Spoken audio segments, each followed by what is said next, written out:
Fala galera, sejam todos muito bem-vindos a mais um vídeo do canal. Eu me chamo Matheus Godoy e no vídeo de hoje eu vou falar sobre 3 ações que estão descontadas na Bolsa de Valores, estão com um bom valor aí. Então se você gosta desse tipo de conteúdo sobre investimentos, finanças, mindset, geração de riqueza, já não se esquece de curtir o vídeo, se inscrever no canal e também ativar as notificações. Dessa forma o YouTube entende que esse conteúdo é interessante e me motiva cada vez mais a produzi-lo. Essas ações elas estão atualmente com um bom valor, são ações de setores perenes, ações boas que já se provaram ao longo do tempo e que fazem total sentido em uma carteira previdenciária para aqueles que utilizam dessa metodologia do buy and hold, de comprar ativos ali para geração de riqueza. Então, sem enrolação, vamos lá para a primeira ação. A primeira ação é o Banco do Brasil, de código BBAS3. O Banco do Brasil é uma das maiores instituições financeiras do Brasil e uma das mais antigas, fundada em 1808. O Banco do Brasil oferece uma ampla gama de serviços financeiros, incluindo contas correntes e de poupança, empréstimos, financiamentos, cartões de crédito, seguros, investimentos e serviços de câmbio. A instituição atende tanto indivíduos quanto empresas e possui uma presença significativa em todo o território brasileiro e em alguns países no exterior. Então, o Banco do Brasil é uma empresa que já se provou aí ao longo do tempo, fundada há muitos e muitos anos, passou aí por tudo que é possível, guerras, pandemia, crises. Então é um banco aí que, por mais que tenha passado por problemas durante o caminho, ele é um banco que se manteve aí. Então a probabilidade dele se manter nos próximos anos é muito grande. É um ativo de um setor perene, um dos bancos mais lucrativos que nós temos no Brasil, inclusive já se igualando quase aos lucros do Itaú, que se for analisar alguns anos atrás, o Itaú estava lá junto com o Bradesco. Tava o Itaú e o Bradesco lá com os maiores lucros. O Bradesco não se atualizou, não entrou muito nesse âmbito tecnológico, não fez muitas inovações, ficou um pouco para trás. O Itaú continuou seguindo nesse aumento de lucratividade e nesses últimos anos veio também o Banco do Brasil, aumentando bastante os seus lucros. Então vamos analisar um pouco aqui dos indicadores do Banco do Brasil. No dia em que eu gravo esse vídeo, a cotação do Banco do Brasil é de R$ 27,69, com uma variação nos últimos 12 meses de 36,12% positivo, um PL que é o preço sobre o lucro de 4,85%, um P sobre VP, que é o preço sobre o valor patrimonial de 0,91 e um dividend yield de 8,38%, quantidade de pagamento ali de dividendos. Então, quando a gente para analisar esses números, é perceptível que o banco não está negociado a um valor alto. Um PL abaixo de 5 é muito bom mesmo. Se for analisar aí o PL da bolsa atual, a média das grandes empresas, é geralmente um PL mais alto. Tem uma justificativa de um PL desse nível.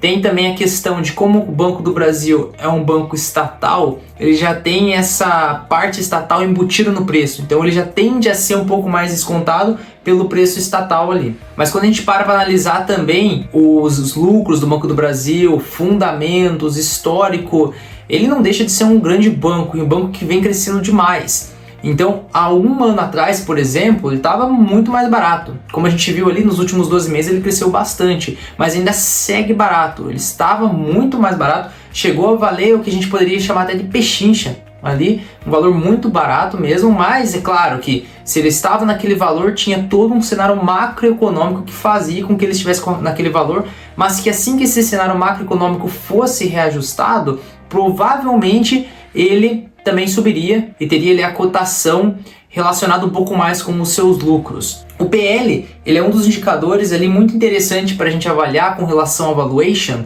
Não é o único, mas é um dos principais, porque ele analisa o preço sobre o lucro. Ou seja, quanto maior é o PL, menos, entre aspas, barato o ativo tá. Se for analisando historicamente o PL de um ativo e ele estiver abaixando, quer dizer que ou o preço está abaixando com o lucro mantendo, ou o lucro está aumentando muito mais do que a cotação está aumentando. Então, em geral, esse fator PL, quanto mais baixo, melhor. A gente tem que analisar não só o PL do ativo com o PL das outras empresas, mas sim também com o do próprio ativo para ver uma tendência ali de como que está o PL.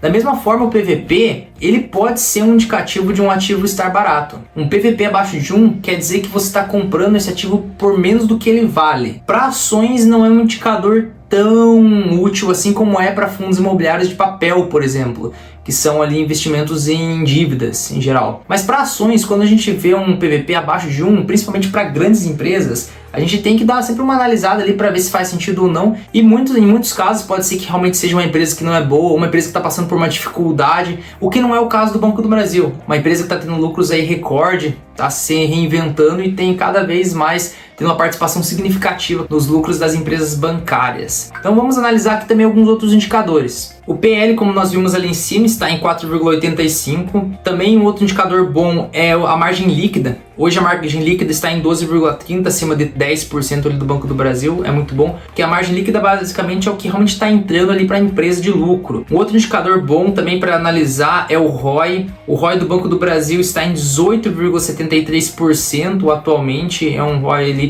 também num patamar bom. Tem empresas, por exemplo, seguradoras, várias delas têm um ROI bem elevado, mas um ROI do Banco do Brasil de 18,73% atualmente é muito bom. O payout do Banco do Brasil está em 40,75%. Um outro insight sobre ações, quando a gente para analisar. O payout do Banco do Brasil está um pouco acima de 40%. E o Banco do Brasil vem entregando um dividendo muito bom nos últimos tempos. Inclusive nos últimos 12 meses ali, quase 9%. Só que se for parar para analisar, o Banco do Brasil não está distribuindo nem 50% de todo o lucro que ele está tendo. Fundos imobiliários tendem ali a distribuir 95% de todo o lucro, isso é por lei. E os fundos imobiliários têm uma média de uma distribuição, depende se for de tijolo ou de papel, mas eles ficam ali entre 8 a 12, 8 a 13%, 8 a 12% ao ano, em média. Essa ação do Banco do Brasil, o Banco do Brasil hoje está pagando um dividend yield de quase 9%, sendo que não está nem distribuindo a metade dos lucros. Se distribuísse 95%, seria aí pela lógica em torno de uns 20%. Então as empresas, elas tendem ao longo dos anos, no longo prazo, a serem muito rentáveis por causa disso.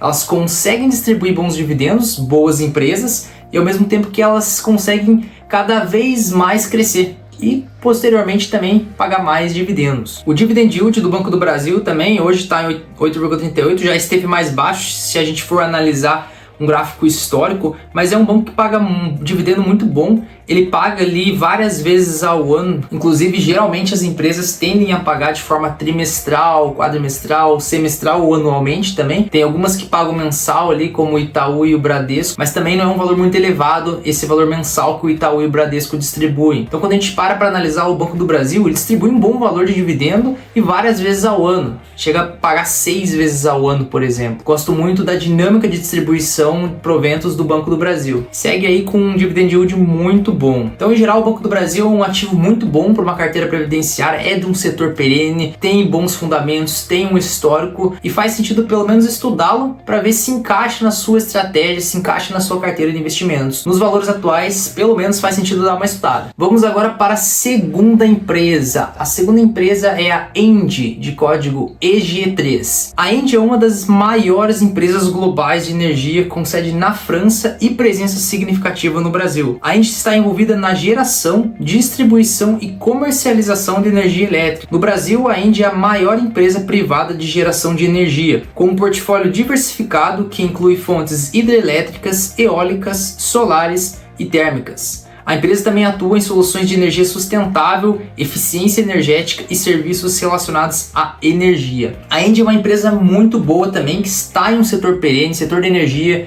um dos setores que eu mais gosto, inclusive. O setor de energia é um setor ali com previsibilidade na distribuição de dividendos, principalmente as transmissoras de energia elétrica. É uma empresa aí privada, não é estatal a ENGIE, tem um histórico muito bom de valorização, de pagamento de proventos, de lucratividade, obviamente. Então, uma empresa aí de energia e desses ativos e setores perenes que faz muito sentido estudar e nos preços atuais está muito atrativo mesmo. Vamos analisar aqui alguns indicadores da ENGIE. No dia em que eu gravo esse vídeo, a cotação da ENGIE está em R$ 43,58, com uma variação nos últimos 12 meses de 4,96%, um PL, que é o preço sobre o lucro, de 8,40%, um PVP de 3,30, e um dividend yield nos últimos 12 meses de 5,36%. Quando a gente analisa esses números da Engie, a gente também vê que está com um PL agradável. Eu diria ali que um PL no Brasil de empresas com PL abaixo de 10 é interessante. Vão ter empresas com PL maior, small caps, por exemplo, geralmente tem um PL ali de 20 para cima, inclusive, porque espera-se que elas tenham um lucro muito grande, visto que são empresas pequenas com potencial enorme de valorização, diferentemente de empresas mais consolidadas ali, que a questão de desvalorizar não é muito grande, mas também não tem um potencial tão grande de valorização assim como small caps. Não que não vão se valorizar, mas se você for comparar uma empresa pequena ali que tem chance de se valorizar 100, 200% em curto período de tempo, uma empresa já consolidada não tende a valorizar tanto assim em um curto período de tempo. Mas em geral o PL da Engie está agradável também. Se a gente for comparar o PL não com outras empresas, mas com a própria Engie, a gente vê que ela está com um bom PL com relação ao seu histórico. Se for analisar ele nos últimos anos, o PL da Engie está nos seus menores patamares, hoje em 8,40, sendo que tem uma média ali em torno de 13,5%. Então, se for analisar, está com um preço sobre lucro atrativo, vem pagando os bons dividendos.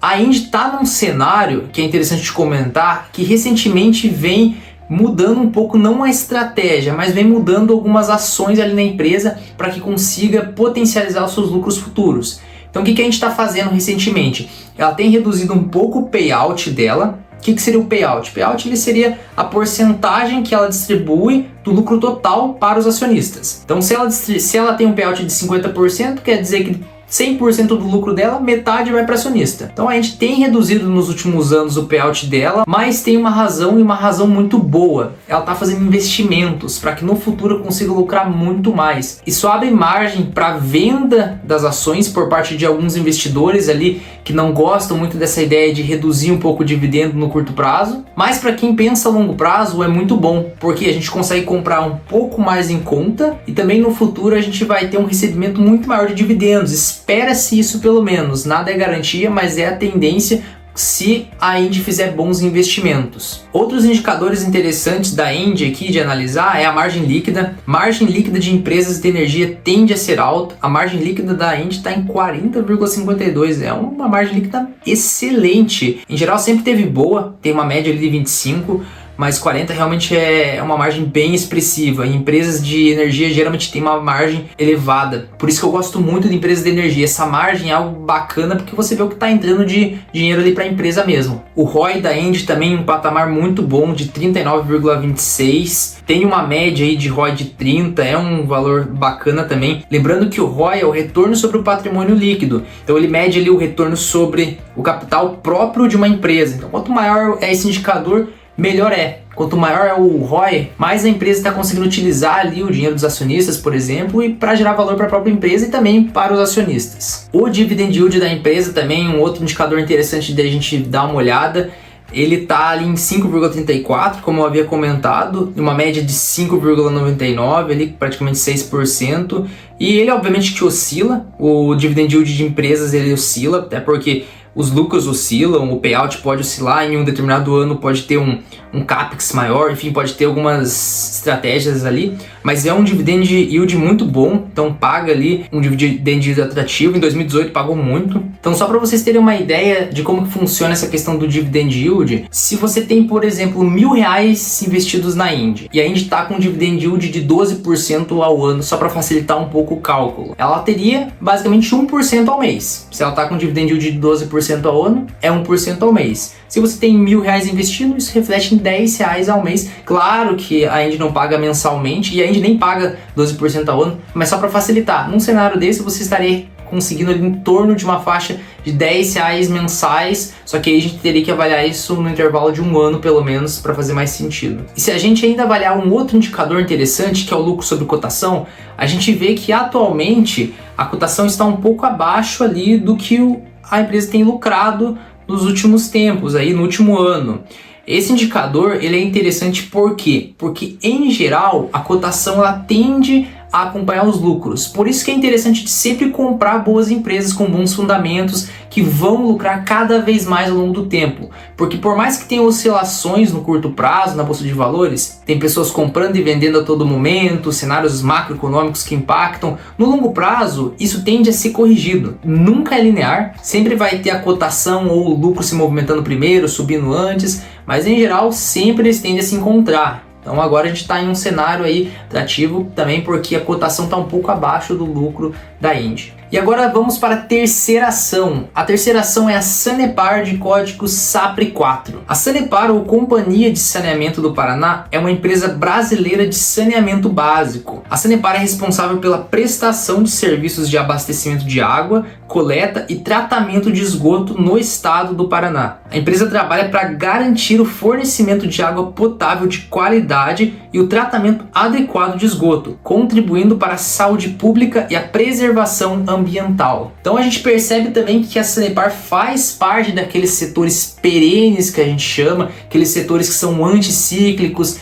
que tendem a passar não facilmente, mas de uma forma pelo menos um pouco menos conturbada em crises do que outros setores, como de commodities, além de outros aí. É uma empresa que vem aumentando seus lucros nos últimos tempos, paga bons dividendos. Tem um ponto que é bom saber sempre antes de investir na Sanepar, claro, tem que avaliar os conceitos, fundamentos, analisar indicadores, ver tudo, mas também prestar atenção que a Sanepar paga uma vez ao ano. É uma empresa que não tem vários pagamentos durante o ano, não necessariamente paga pouco, ela simplesmente paga uma vez ao ano. É diferente pagar pouco de pagar com pouca frequência. A Sanepar, por exemplo, tem ali um pagamento de dividendos muito bom, mas paga tudo de uma vez. Então é interessante saber, porque pode ser que algumas pessoas não gostem desse fator, outras gostem. Eu confesso que no início era algo que me fazia pensar muito em investir ou não na Sanepar, mas depois que eu percebi que a Sanepar faz parte da minha carteira, onde eu quero, obviamente, que dividendos, mas também um potencial crescimento, você começa a analisar um pouco diferente e essa questão de pagar anualmente não é algo assim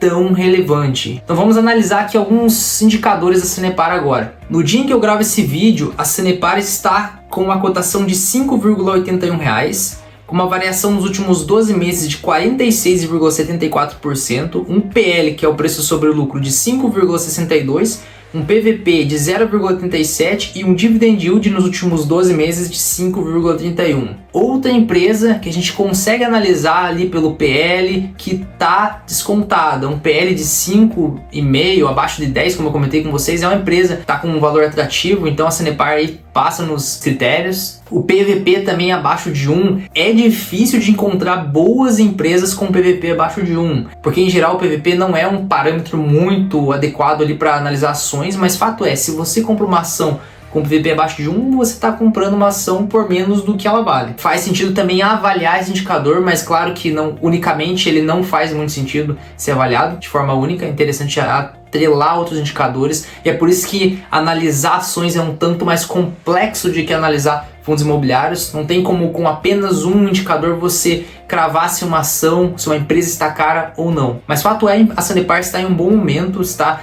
lucrando bastante, setor perene, cada vez mais aí entregando resultado aos seus acionistas e está num valor atrativo. Um ano atrás, da mesma forma que o Banco do Brasil, a Sanepar estava muito mais barata, tanto que valorizou muito nos últimos 12 meses.